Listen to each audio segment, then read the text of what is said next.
Hi everyone, I'm Maria McLachlan and welcome to the fourth and final part of my account of what happened when I reported a bully to the police. In the first three parts I explained everything that went into my decision to go down that route. In this part I show the police reaction, which stands in stark contrast to how they react when men report feminists and our allies to the police. On 14th September 2020, I filed a complaint online about the man who'd been defaming and abusing me online for 3 years to Merseyside police without any expectation that I would hear back from them. I imagined that a couple of months down the line I would be chasing them up only to be dismissed. That's how much confidence I had in the police. In fact, it didn't happen quite like that. I was pleasantly surprised when, a mere 13 days later, I received an email from a woman detective constable telling me she had been allocated my report of harassment and asking me when would be convenient for me to give a statement by telephone because of the 200-mile distance. I'm going to change the names of the police officers I had dealings with for my own protection because I don't trust the police. So I will call her Jane, and Jane seemed very sympathetic. Jane clearly didn't have a clue about the conflict over gender ideology. She didn't know the meaning of the term TERF. Apparently she hadn't undergone the indoctrination provided by the Mermaids charity, which I have blogged about in a blog post entitled "The Thought Police Are Coming." We fixed a time for her to take a statement from me the following day, and as arranged, she phoned me and started taking it. This was not the first time I'd given a statement to the police, but it was the first time I'd done so over the phone, and it was terrible. The line was crackly, and obviously I was required to go into minute detail about what this man had been doing, but I also needed to explain a lot of the basics about the conflict between us and them. After a few minutes, realizing how hopeless it was, she asked me what I wanted to happen, to which my answer was, I just want him to stop, and I want him to delete all his tweets lying about me. So we agreed that she would contact him to tell him what I wanted, and that if he didn't comply, I was prepared to testify against him in court, which I absolutely was and still am. I also said, as a gesture of goodwill, that I would remove his name from my blog apart from the post about the assault at Speaker's Corner and the page on which I have the screenshots of the Facebook conversation I referred to in part 2 of this series of videos. I did that. I removed his name from all the other blog posts and I replaced it with words like a certain trans activist. Eventually, on 3rd November 2020, I received an email from Jane saying, I have made contact with him today and have discussed the situation with him. I have advised him with regards to removing any kinds of tweets, etc. with regards to you. He has agreed that this is the best course of action all round and has agreed to do that. Can I ask that over the next few days you check to see if this has happened and that you are happy with this course of action? If you could email me in the next week to let me know and I can close the case. Also, as you have mentioned, could I ask that you make sure you have removed any mention of him on any of your social media, please? Hopefully, when all this has done, this will be the end of your concerns with regards to him. How wrong she was. Of course, I went straight to Twitter to check, and this is what I saw. I just had a lovely little chat with a police officer, quite bemused that Maria McLachlan decided that with everything going on, with resources stretched, with DV and kids and all the increased harm stats during COVID, she demanded something be deleted off the internet. I've still no idea what it is, none of us have, but she claims to have finally deleted blog posts about me, which she hasn't. So we've agreed Maria can present her list of demands and I'll present mine, which also saves me the bother of contacting the police myself. So all in all, a productive and welcome intervention. Hopefully Maria can now reflect on her behaviour and she can delete some of the relentless abuse of me instead of wasting police resources making malicious claims against me. Darvo. Deny, attack, and reverse victim and offender, a manipulation strategy commonly used by psychological abusers. This individual has never once posted evidence of me abusing him in any way because no such evidence exists. When I have referred to him at all, it is over something he has said or done, and I've provided receipts. He has no receipts.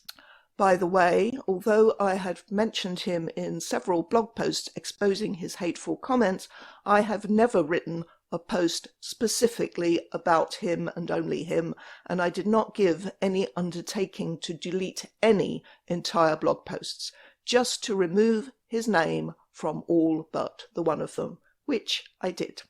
So, of course, I immediately emailed Jane and told her what he had tweeted. She responded, "Hi Maria, thanks for letting me know. I have just tried to contact him but no answer. I have sent a text asking for contact ASAP to discuss this. Will let you know how I get on." I didn't hear from Jane again. A couple of days later I looked at the bully's Twitter and saw that he had posted several tweets about me. Here are a few of them. Maria Maclachlan, he always blows my name, has made a complaint to the police about me. I think most people who know who Maria is will probably agree she holds me responsible for a narrative I made at the time about her behaviour at Hyde Park. It was fair comment and good faith.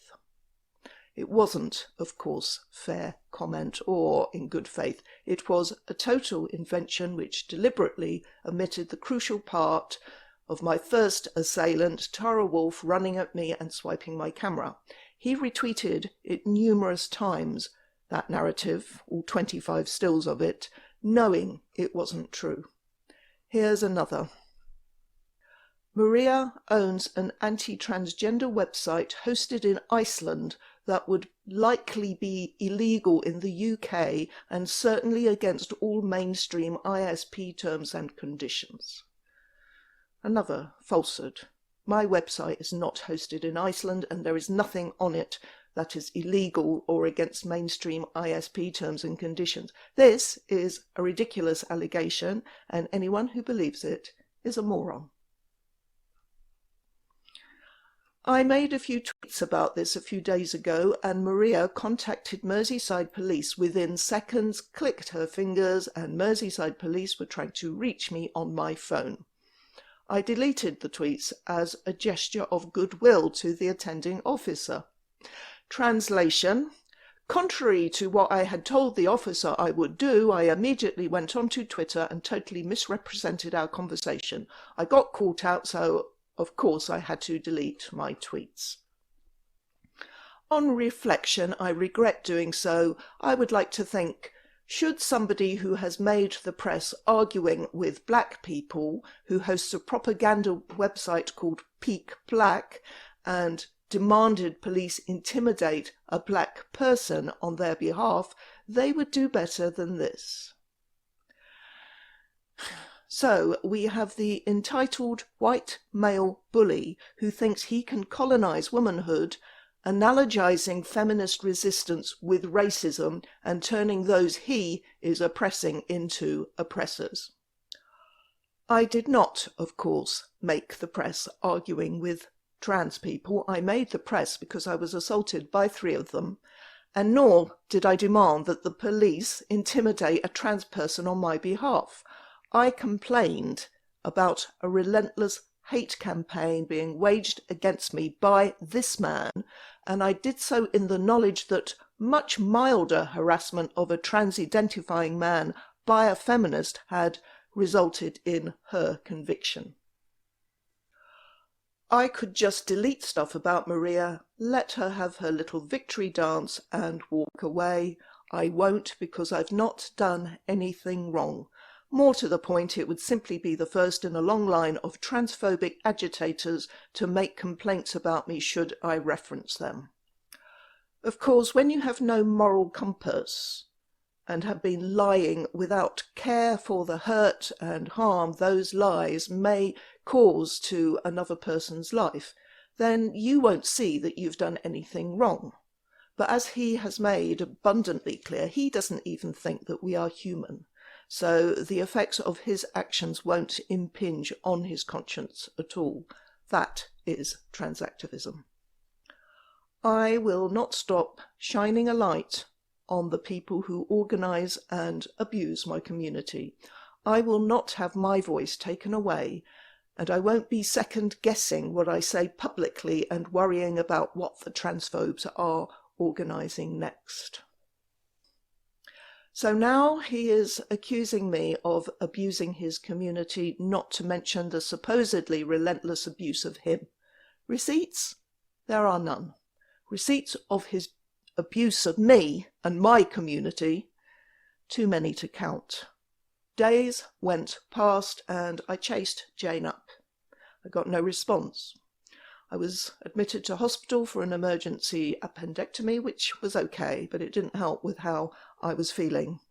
I also had other things going on caused by this cult that was having a profound and negative impact on me. Only after my husband, who was extremely concerned about me, emailed Jane, did I finally receive a response on the 18th of November. Maria. Oh, so we've dropped the friendly "Hi, Maria." Now it's like the headmistress talking down to the child. She tells me that her supervisor has reviewed the complaint and said that social media platforms are generally run by companies outside of the UK who do not have to provide any information to police unless the matter is terrorism related. Requests for details of persons posting on these sites are therefore inherently difficult and on most occasions impossible. The comments made are not of a threatening or criminal nature, and due to them being on a public social media platform cannot constitute harassment. Have you got that, everyone? Someone can repeatedly tweet whatever vicious falsehoods they like about you. They can tweet hundreds of times over several years, but that's not harassment.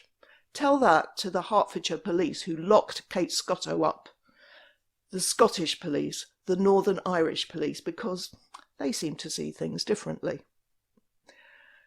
She continues, if he had been contacting you directly via text message, email, phone or letter, then this may constitute harassment if there were no reciprocal contact. In these type of instances reported to Merseyside Police, our advice would always be to completely remove yourself from all social media platforms. Regards. Given that she already had all his details and had contacted him and had spoken with him, this response was extraordinary. It was like she'd been brainwashed and had forgotten everything I'd said or written to her, like she'd forgotten she'd already contacted the offender in this case and that he'd agreed to delete his tweets and then lied about their conversation on social media. It was just incredible. I responded to that effect, and as for the total nonsense about them not being harassment due to them being on a public social media platform, I copied and pasted text from the relevant legislation, Section 127 of the Communications Act 2003, which refers to the improper use of public electronic communications network, and I pointed out that social media platforms are not exempt from its provisions. And to say that publicly posting hundreds of defamatory comments deliberately inciting hatred of me and causing needless anxiety and depression over a period of 3 years cannot constitute harassment is ridiculous and is disproven by the case earlier that year when Kate Scotto was convicted under the same legislation for doing a tiny fraction of what my tormentor had been doing to me. 16 tweets, only 7 of which offended the complainant.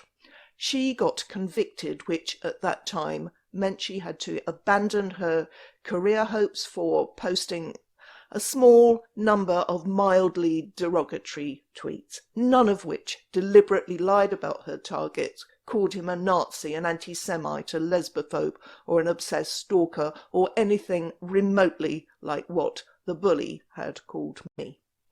And finally, I said that I was appalled that the advice of Merseyside police should be that victims of abuse and defamation should just give in to bullies' attempts to silence them, while the perpetrators are free to continue their abuse, especially at a time, meaning lockdown, when for many of us social media is the major source of social contact.